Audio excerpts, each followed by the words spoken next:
Welcome to Step by Step, the podcast that takes you on a journey through the lives of some of the most successful leaders in their industries. Each episode will bring you a new leader's story, showcasing their journey to success and the challenges they faced along the way. We'll delve into every aspect of their story, step by step. So join us on this journey as we take you step by step through the lives of some of the most inspiring and successful leaders in the world. Hello, everyone. Welcome back to the next episode of Step by Step with Azleen. I'm Azleen, the host, and today we're gonna talk to a very special person. This CEO, I've known him for a while online, and I've met him once or twice, maybe a long time ago, and he still look very young. And since this is an audio podcast, and I'm not able to show you his face, but eventually you're gonna like his story. And I mean, one good thing about him is that he has been around the industry of Internet of Things for years. Years means a long, long years, and I want to know more about him. How did his journey like from scratch, schooling days to where he is at the moment, where he is currently running one of the most successful IoT company in Malaysia. So I would like to welcome Dr. Mazlan Abbas. Doctor, apa khabar? How are you? Alhamdulillah, thank you very much, Azleen. I think it has been quite some time we have not met Yes, physically. It's always online. So always it's online. a pleasure. It's a pleasure having you we together in this Yeah, conversation. I miss you a lot too, Dr. Mazlan. And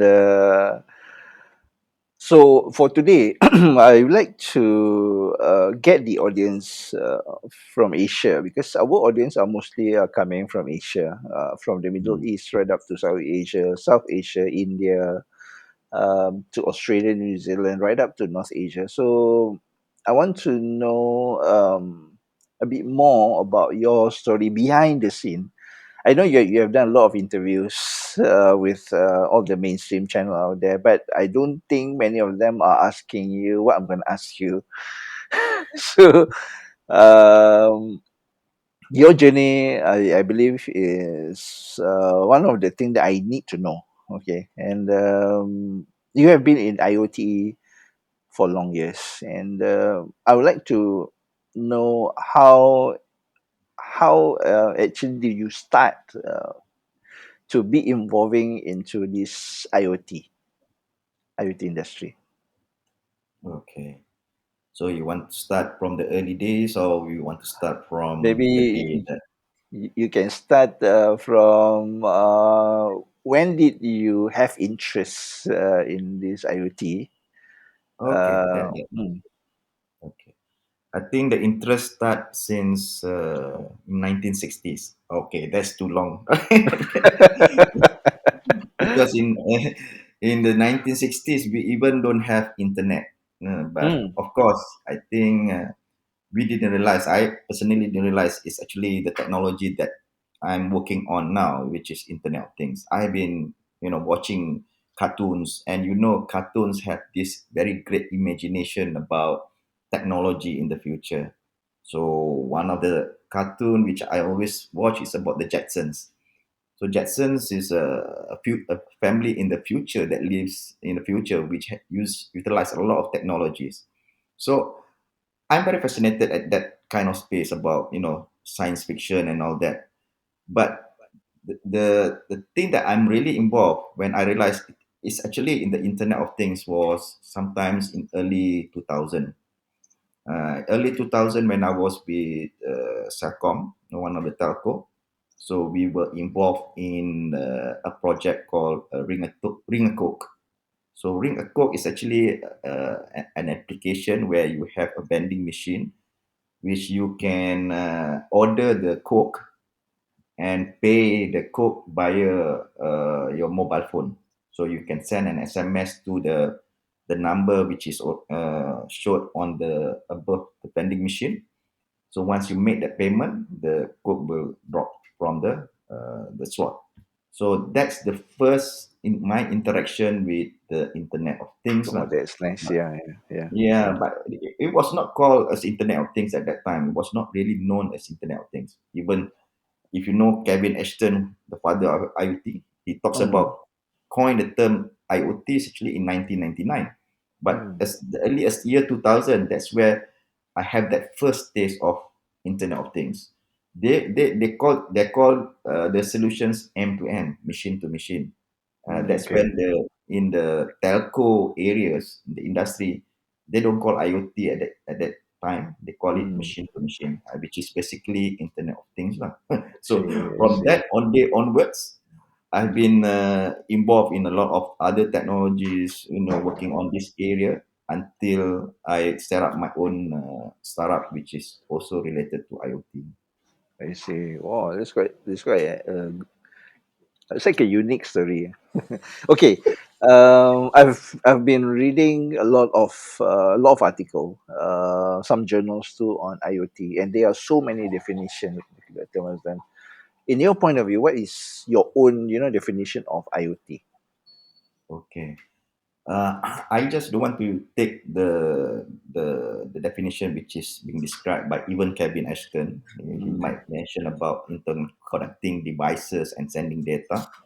I just make it simplified that easy for people to understand that Internet of Things comprise of four components that you need to understand.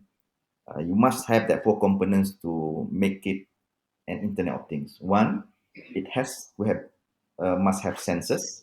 So mm, sensors, which is digital sensors, which means that the things that our sensors, which analog now, have been transformed into something digital. So sensors is a device. Secondly, it must have connectivity, so it sends through internet or whatever means. It can be even on cable or wireless. Thirdly, it has a platform that will receive the data. So for you to aggregate the data that you see from the sensors. And finally, the fourth component is you must have the applications that you will work on the data that you have received. So if you have mm, these four components, you can call that device as an IoT device.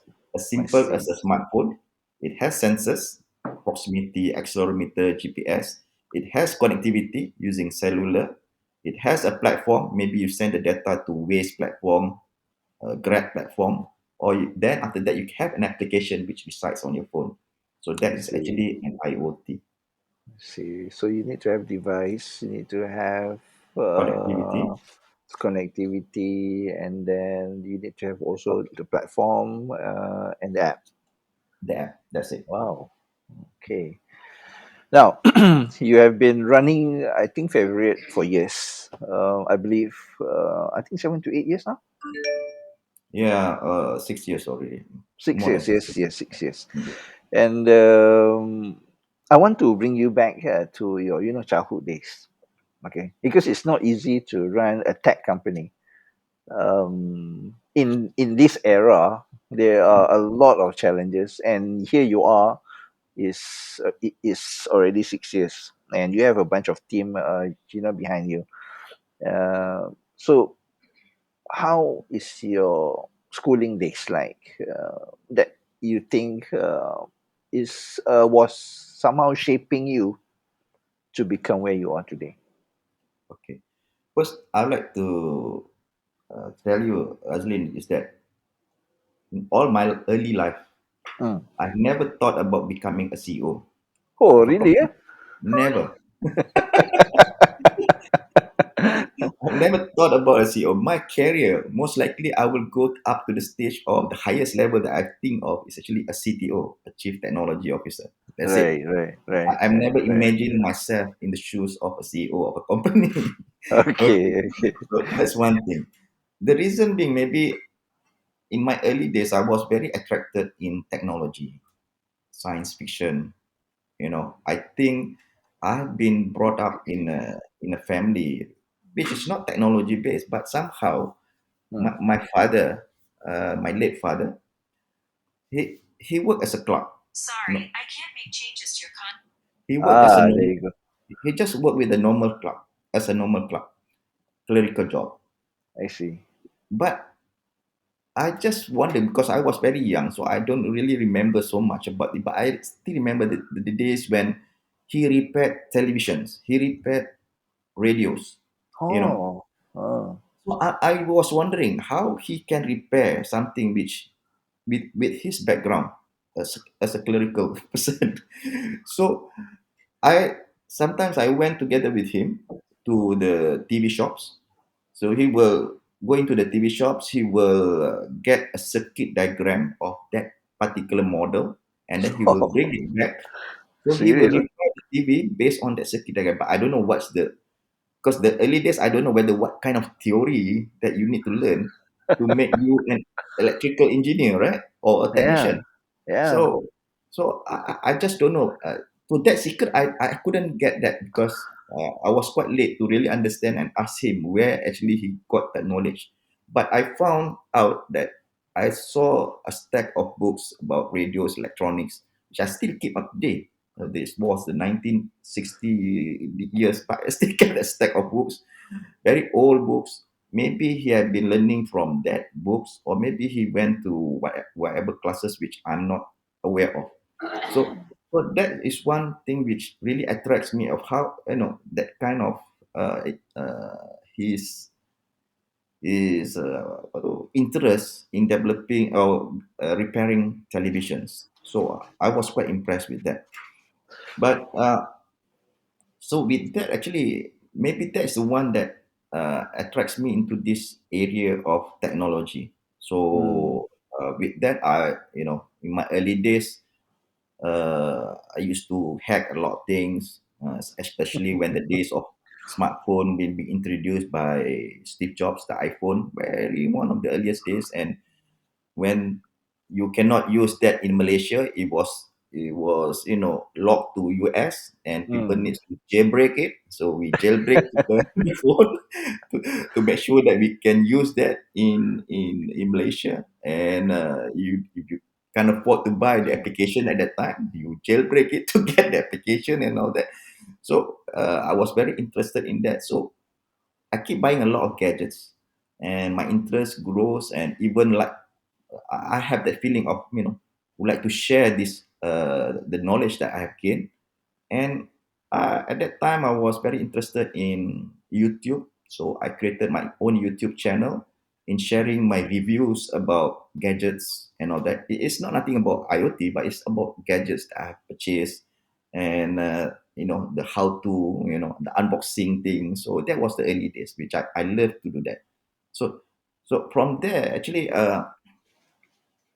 when I was with in the SPM days. So once I during that time, they don't call it SPM, they call it MCE. Yeah, I'm not sure. MCE. Azleen, Yes, yes, yes. MCE. MCE. After Form 5. But one thing which is quite weird to me, when I was also attracted by one of my cousin who went to accountancy in UITM, Mm. ITM at that time. Mm. So I applied ITM to become an accountant. I don't know why, but I just applied. But I couldn't get into accountancy. Then I also applied in other universities. So I applied UTM. So I got into my degree in electrical engineering.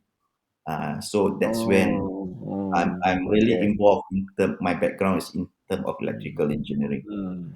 So that interest starts from there lah. I mean, with electrical engineering. So my master's in telematics, in data communications, and even my PhD in telecommunications also. So that was very, my interest where I started to get into telecommunications, wireless, and so on and so forth. Yeah. I think you follow your father's footstep. He has a passion, and he actually fueled this with books and knowledge, and until he's able to do all these, repair jobs. And you are like him. You are like him. Who eventually helped you to build this kind of, character of wanting to know more, of tech. I mean, is it coming from your own, or is it coming from the encouragement of the surrounding, like your mother or your father or your neighbor or your school friends, Mm. who help you build this character? Like I said earlier, most likely it's my father, even though it's not his intention to do that. It's just that I'm Mm. following his interest, You and watch, yeah? yeah, I just watch what he's doing. Uh, but then when because my family is not in this area at all, nothing in telecommunications or engineering or whatever. So no one in within the family actually Mm, give me that encouragement in that this particular area. Is from my self interest. mm, Uh, but I think it's because I don't know. My passion is that I love to teach people. So I love to educate people. In order for me to educate people, I need to find the resource or the knowledge. So mm, how do I do that? Is because I do a lot of readings. I mean, personally, I've been doing that for myself mm, and learning from others, reading the books, especially biography of other people that inspires me. You know, when we talk about people who start from zero, become a hero, I love Steve Jobs because that's why I'm really an Apple fanboy, I would say. So okay. I've been tracking their technology, understanding how they build. So it impressed me about uh, uh, how's their journey into this, becoming a very big organization, number one in the world in this Yes. area. So others maybe it's just an encouragement. You know, nowadays it's always my wife lah who always encourage me to even though she will say that why you go to become a CEO and build your own business, you should be you continue your teaching. That's another story, maybe I'll tell you later why I convert from real teaching environment into academic world into an industry world. So that's something very interesting to know. But unfortunately, Azlin, is that I always have this weakness about remembering things in terms of the old days, memories and all that. So I can't recall so much about a lot of things. So nowadays, what because of the technology is there, I always use assistance of the app for me to remember um, the days, the memories is always jot down into my app. I have a app called Day One. So that Day One always jot down all the memories that I have, photos, events, and all that, so that I will remember the things which I happened few years ago. My wife is the one that really remembered a lot of things. Woman is always like that, but men always forget a lot of things. Yeah, true, Uh, true. So, okay, Dr. Mazlan, I would like to, bring you to the university days. You enroll to UTM and you start to, work on the courses. Is there any particular moment while you were, studying there that you remember the most, that somehow embark you to a new learning or a new breakthrough that you just, got to know, and it's so exciting? mm, okay. I think you were in UTM like, I don't know, 3 4 years there. No, I've been in UTM during my degree, first degree, Oh, and also my degrees. PhD. Even though Oh. my master's is in overseas, so my master's is a very short period of time, 9 months. But that Mm. is the point where my interest focused on data communications, which is internet Ah, nowadays. They okay. call at that time telematics. It's a remote Telematics. telecommunications. So with Is that there, data, yeah, yeah, sorry. yeah. Is there any particular moment that you still can remember, that you have achieved, or you found something that really, really, interests you, that you think this is like a really breakthrough that is going to leap, faith you to the next level of life? Maybe, I don't know, in that particular, period. I think the one that really transformed me in terms of understanding how the future going to be and how I'm going to manage myself and always try to educate people based on that is actually during my PhD days, because I Mm. remember the during the PhD days it's not about the end game is not about the paper, the PhD certificate, is about the experience that you gain during that 3 years process of doing PhD.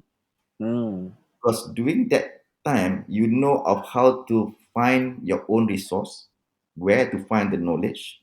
You have to learn by yourself. You learn about the analytical thinking about how to make justification, understand what people is been doing, summarize them, comment their work, and then you can come up with a new algorithm, new things.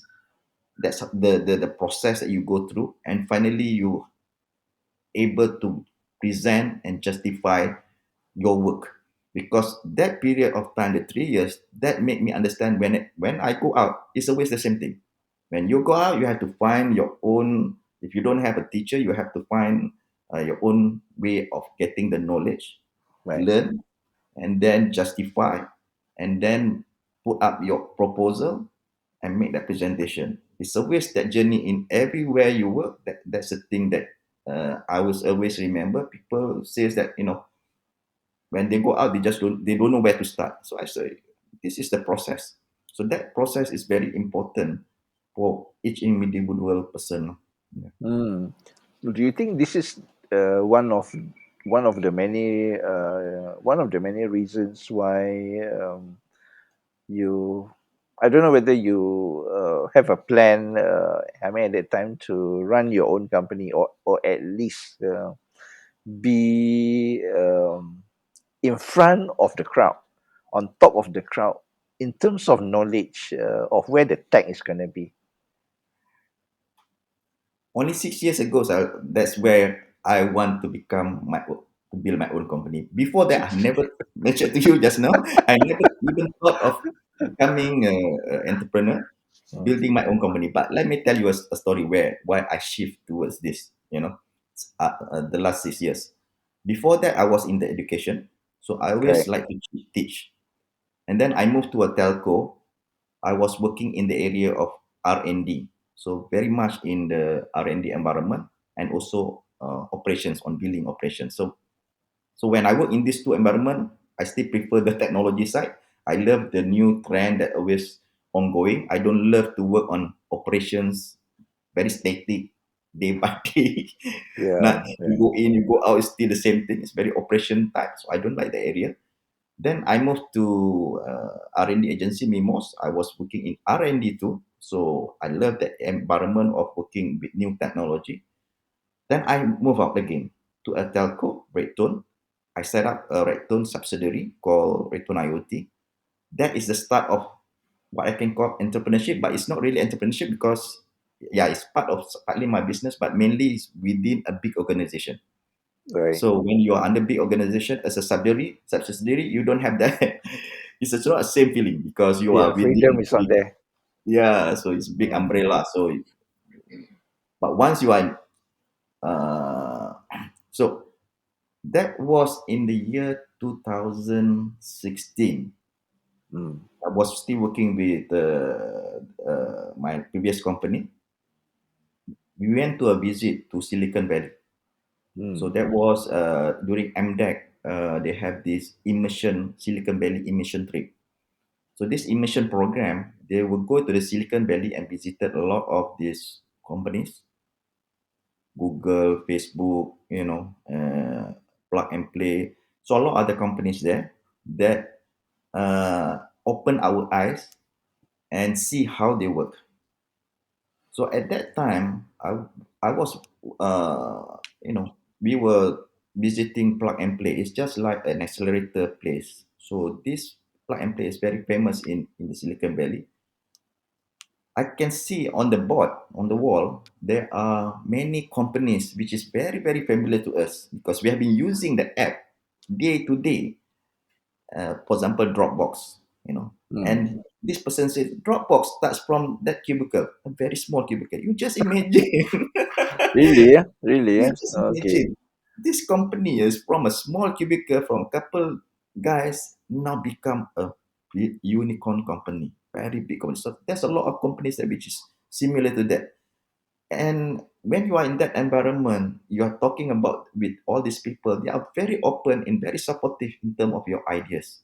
They give you ideas of how what you want to build. This is not the way to do it. So they give you that impression that, hey, if you can do it, why can't we? You Mm. know, Mm. I think I can do it. And people start from small and they can become big. So you I went to the museum history. You can see all the history for electronics part, where they invent a lot of this microprocessor from Apple to everything. So that really inspires me and says that, yeah, if they can do it, why can't we? But then I have this problem. I told my one of my co-founder at that time also. So I asked him, is it too late to become entrepreneur? Because my age is about 50 plus at that time. So because a lot of people who's in the entrepreneurship with their startup, they are very young group of people, and Right. I late. So they said no, it doesn't matter whether what age. They always compare with apa tu Kentucky Fried Chicken, what Rogers Colonel Rogers Yeah, Kenny Rogers. Colonel Rogers Colonel don't compare Sanders. him lah. He's the only one Uh, maybe. There's a lot of other people also. yes, yes, yes, But then yes, yes. I have that feeling of, yeah, can I do it? So in 2017, I made that decision. We jumped. I exited from that company, and then I built that startup of building up my own startup, and that's until today lah. But there's a lot of other challenges during the 6 years period. Of course, of course, of course. So that is the story of the jump from a corporate guy, educators, then corporate guy, and then now you become the CEO. So in these 6 years, what do you learn actually? What are the few things that you truly, truly learn? Yeah, there's a lot of things. I think because when you were in the previous organizations, you're already in a big organizations. The mindset is always a corporate, big organizations. You have a lot of supports, a lot of funding and all that. Hmm. So when you are in the normal business, sometimes you tend to forget about that. That's one of the things that you need to change that mindset, because once you become an entrepreneur, the mindset of entrepreneur have to put in place at a very early stage. Otherwise, you always thought like you are a corporate Hmm. mindset. So that early days, I hired people who actually from that area also. So it's I think startup should be start with individuals who have dreams, who can sacrifice themselves in terms of salary. But at that time, we were having very high salary. So startup should really start from small so that you can manage your cash flow. So that is Right. one of the weakness that we didn't realize when we come up with building the company with this number of people. So secondly, when we're working on the project, we have this first assumption that this product's going to become a bomb, and this is our main business. That I didn't realize in actual startup, you will always pivot during the period of time, because your first assumptions might not be the same assumptions along the way. So you will Yes. always change when you meet customers, you see the real market. So that's what happened when we build the first product. We spend a lot of R&D, resource, money, and all that by building a product called Rakib. Rakib, a solution which is a wearable device which is meant for monitoring elderly people. I think that's Hmm. the one that we have seen last time. So, Yes. so for the elderly people, so a lot of assumptions that we have been having that time, maybe we didn't make that uh, to really prove that with the actual market out there. So that's the biggest issue. People who have met us give good recommendations, good comment, but somehow they are not the paymaster. They just comment Yes. good, but they are not really the paymaster. Who's the real paymaster is the one that really sees your product and give you the right comment. Otherwise, these people who give you encouragement might be Hmm. not your own customer. So that is the biggest issue that we have. By the end of the Hmm. day, we see that the market is not big enough. So we change the market into building solutions for people going for pilgrimage. That's why you give the idea to us, going Hmm. for pilgrim. That's the good idea that if we can pivot the market only, but the same product. But somehow, Azleen, during that period, after we have tested it out, we have tried it until 2019. We have sent people to for Umrah, they test it out, and then 2020 we are being struck by COVID. Yeah, that's So right. when COVID happened for the 2 years, the product has not been, having that kind of traction. The market is no one is actually using that. We have to face it out lah, end of life. Mm, But during that period of time, we look at other means and other product that we have. That's when we see there's solutions that we have now, which what we call the favorite IoT platform, the middleware that we have built now can be offered to other people. So we now encourage the whole ecosystem to be built surround our platform that we have built. So I see. that is now our main focus. Even though within that period there are the three products also. It's not only there are actually four products. Now we focus only one product. The three products is we slowly phase it out. Yeah, Face it out. So you're now focusing very much on the middleware part of it. yeah, the middleware. Okay, not, We do not so have much one. in. Yeah, we do have another one which is the alternative to Rakib. We call it Mm, Discover. So that is an app-based solutions which you can install and download from your mobile phone to mm, track your members, family members. That's still mm. ongoing. So hopefully people can download this from apa tu during their raya so that they can Uh, use it to track their families lah. okay. So how do you if there were a question that comes to you and say what is actually apa tu favorite? Okay. Even though the spelling is FAVORIOT, okay, but the pronunciation is actually favorite, right? Right. So if they were to ask you what is favorite actually, how do you explain this to them? Okay. I give a little bit of background of favorite. It's, Hmm. it's a two word called Faber IoT. Yeah.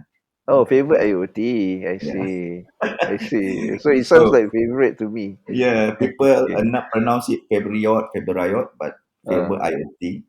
But because the idea of favor, the word favor is actually giving helping. kindness, Mm. helping people, giving kind. So helping people, that's what we wish it to be. So actually, the color of magenta is a color of kindness. So that's why our color of Ah. our logo. Now I know. So not after the biggest issue when the early days that to have our own identity is because we have product base and we have four products. And when people like yourself ask us what actually favorite does, I mean we have difficulty to brand ourselves to Mm. give our real identity because there are so many products and actually what are we doing, so people get Right. confused. Right. So Right. now if people ask me his favorite is apa tu, we give we help others to build their IT solutions. We want to IoTize their business by transforming the organization using IoT technology. Yeah. So we provide the tools and the platform for them to build their own IoT solutions. As simple as that. Okay.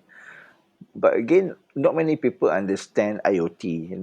You need to like uh, share like one product, and now I know like that. You know, have you ever come across this kind of I don't know scenario maybe when you were to mention IoT, they was like, okay, what is IoT? In their head they were thinking IoT ni apa. Mm. But when you give them example, okay, okay, now I know. Have Yes, yes. you ever come across that kind of scenario? When we started out the real business on IoT in Malaysia is Mm, 2014. Even that time, Malaysia just introduced their blueprint. mm, So at that time, we talk about IoT, like you said, people are not aware about IoT. Yeah. Then we build our own platform. Then we ask people to use our platform. They also don't know how to use the platform because they don't know what IoT is. So then we realized that actually in Malaysia, the education part, awareness about IoT is still not in place. So I have to go back and to the universities, help them to understand about IoT by refreshing their contents, make their syllabus in, ensure that it's very structured manner, so that they know all the components of IoT, what are the benefits, so that the new generation that comes out from these universities, they have that element of IoT and they understand about IoT. That is the graduates part. But the one that already in the industry, how do we educate them? So there's a lot of seminars, conferences that we have been doing since 2014 up to Mm. today. Mm. I think now, like you said, when we simplify everything, we talk about, hey, smart house is IoT, your app application ways is IoT. Now they know IoT. Yes, they know, but they don't know how to build an IoT solution because the Mm. technology component are not, they are not aware what I to see. use and how to use. So I that's see. why, yeah, we have to go back to the stage where we have to do training for them, make them understand not only about the concept of IoT, but how to build an IoT solution. Mm. Mm. Interesting. Because I still believe some of those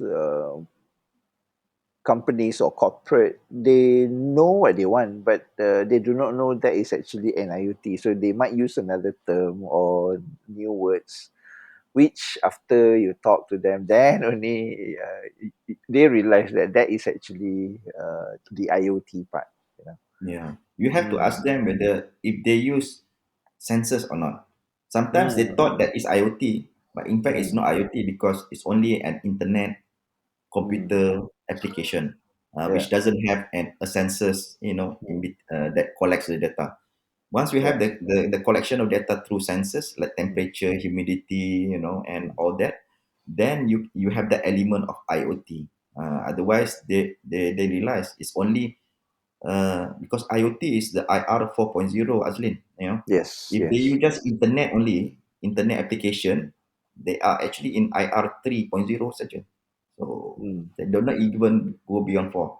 4 Four. is Right. when you Right. use element like sensors or artificial Mm. intelligence. Mm. Otherwise, it's just normal IT solutions that we are using. Right. Besides educating the market about the IoT, what are the next you see the one of the big challenge that you need to overcome now in the market, especially in Malaysia, when it comes to running an IoT company or even a tech company in this country? As a tech company, because okay, as a supplier or as a demand, they are the two sides. So you're talking about the supplier side, Mm. Or okay, both? or both. Okay, if you look at the supplier side, you always look at the demand side lah. Our demand is Mm. the biggest culprit. Not the culprit. The one is the biggest challenge of when you say. I think let me talk about the demand side. The demand side is that people, now we are actually at the point where we are transforming ourselves from the analog world to a digital world and from digital into an IoT world, because that is the mindset and the challenges that we need to face transforming the organization. So it's Right. just people don't know how to start. Okay, so they don't know how to Right. start. So they always come to us and says that, okay, I want an IoT solution, but they don't define to us exactly what their problem is. So once they define the problem, then we can provide the real solution lah. IoT ni can everything, but if you cannot Mm. give us that your problem is efficiency or your problem is preventive maintenance, you have to tell us. Once you have that, then we can provide the right solutions. So that is one thing that we are facing in the industry. They still need to understand the impact of having an IT solutions in their company. For the supply Mm. side, it's because we don't have enough talent to have our own product house. In IoT, there is this ecosystem which I mentioned to you, the four components: the hardware, the telco, the platform, the applications. We need the whole ecosystem to work together to provide a real IoT solution. So our Mm. challenge maybe at the device side, maybe not many local organizations where could build their own product or hardware. There is, Mm. but because of the demand is still very small, then the cost is very expensive. When the cost is expensive, people buy from China. So it's hardware from China. But then you have issues of support and all that when it's very far away, and the quality also is not that good. So in the local part, so when we have that challenge, we have to uh, have that working together relationship with among all the ecosystem. People like working with the hardware have to work with the telco to provide the connectivity, have to work with Favorite, the one that will provide the platform, and to work with the application, the software company who can build the application. So that ecosystem need to be very in place and working closely. Whenever the customer in Malaysia needs the requirement, we have end-to-end solution. So you don't have to import everything from overseas. Our Right, role right. now is actually to encourage buy Malaysia lah, kan? Hmm. Yes, yes. But as you know, the current sentiment is, I just commented to one of the posts on LinkedIn. This apa ni apa ni Palare. The actor, he posted about why the local investors are reluctant to invest in the local film industry. So I shared to him on this at the comment section. I said I've been in the startup world for a while, and I know that the local investor, they do not believe in the local product. Even the Malaysian, we do not believe in the local product. We will buy outside, brand more than what we use here in Malaysia, unless the brand is very successful out there and we heard about it and they come back and we buy. So that's how it Hmm. works in this country. I don't know whether it's true or not, but this is what I see. So being a local brand, it's very tough for us to really have a breakthrough in our own country. I don't know about your experience. What do you think? Yes, yeah, yeah. You're right, because that's what we have been facing. Because in order for us to increase our brand to people, we need reference site, we need customers. And if the customers are not from Malaysia, how can we have a bigger presence out there in giving that trust? So how do we Mm, support our local? If the, for example, I think the one that can become a risk taker, not to risk taker, I mean the one that can really support is actually the government themselves. Give the at least the government give the chance for the local people to use the local products. So when you have that, you have reference site. Then easy for us to go outside and tell others that, hey, I have these sites, I have implement here and there. That is a good story to tell. The problem is that if we don't have a good reference sites, I have heard about certain agencies, they say, you don't depend on Malaysia market lah, you go outside. You do not go outside, you don't have any reference site. Give us the reference site first. Kan? So you cannot go straight into Indonesia or Middle East if you don't have a reference site. So they also, when they talk to us, they will ask us, where is your reference site? If your country is not utilizing using your product and services, how can we trust you? So I think someone here in this local system have to invest. Either if the big companies, the big companies who got the project from the government and all that, they shouldn't outsource everything to overseas products. They should give certain amount percentage must be locally made product. So that's why I always insist, if it possible, 10%, 20% of the tender of the equipments or whatever solutions must be locally made. That's what happened in other countries. They make it some form of like a regulatory or policy to do that, and that's how we should, after that we can become better lah. Yeah.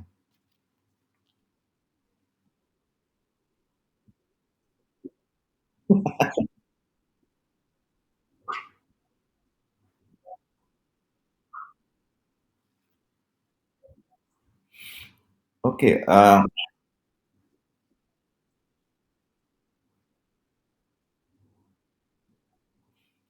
Okay. Our vision is to IoTize all businesses. When you say IoTize, as mentioned just now, in every IoT implementation, there must be that four element, and one of the element is the platform. And that platform, there are many solutions out there, but we want our platform to be one of the priority platform lah, to be there in any IoT implementation. So that's the idea of IoTizing businesses. So our vision in the future is to expand that not only within Malaysia, because we found out that our users that subscribe to the platform now is about 50% actually from Malaysia. 50 from Malaysia. And then there are about 50% come from 120 countries around the world.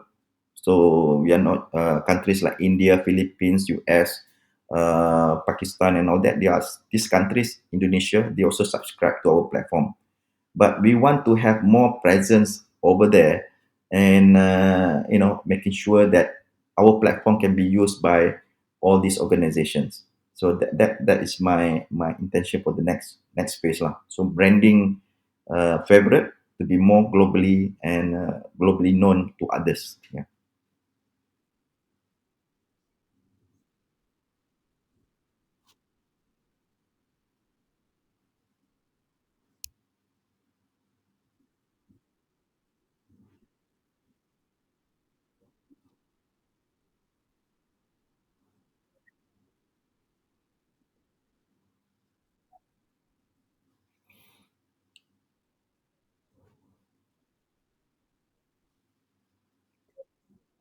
Okay.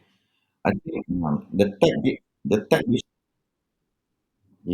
tech business is very risky. A product business is also very risky if you are not sure about what market that you want to serve and how big is the market that you want to serve. So when you want to start any development on the product, make sure that there is always a paymaster out there who's willing to pay, and the market is big.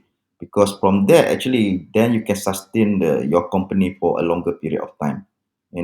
Building a product without the right market and thinking that one day or 1 years or 2 years later the product will become a bomb is a mistake. So make sure at the very early stage, get the customers in, get the paymaster in, get the real buy-in, and see the pain point is really, really big pain point. Yeah. It's about sales. Survival. How can you survive without sales?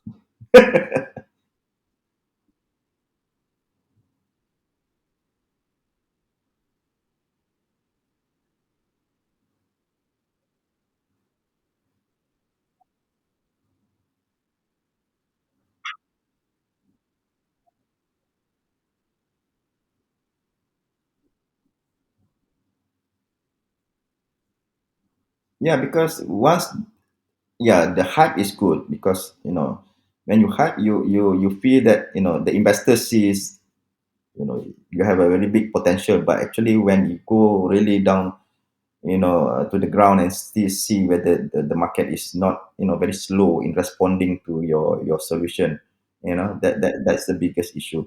But I think what I am seeing now is that the emergence of AI is one of the biggest topic, which we feel that AI also going to be embedded into IoT. That's our plan. We see a lot of generative AI, which is self-learning and all that. It's a wonderful thing, and it's going to be just a tip of the iceberg. And we should take that particular opportunity because it's very hot topic now. Yeah, because certain technology takes a long time to become a hockey stick. Certain technology can be very fast. So the founders who are looking at this becoming a tech company, take a look at the market trend and the technology trend. So be aware of that. Yeah.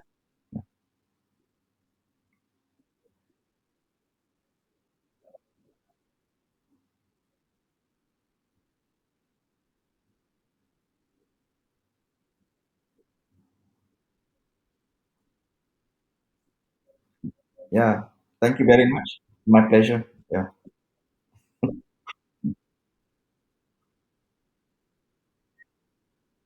Okay. You too. Selamat Hari Raya to all. Waalaikumsalam.